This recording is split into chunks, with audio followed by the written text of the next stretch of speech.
To set up voicemail, go to your iPhone settings, search for phone, open phone settings. In here, scroll down, tap on this option to turn on live voicemail.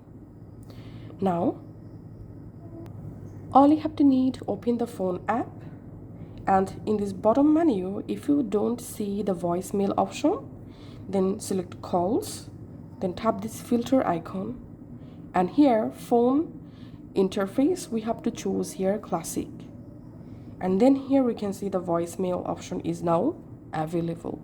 Now tap on voicemail, and here to set up greeting voicemails, tap on greeting, and here you can choose default or you can select custom.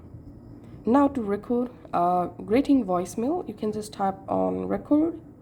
Hey, I'm busy now, and then tap on stop to record your greeting. Now tap on save, and here you will be able to see all your available voicemails.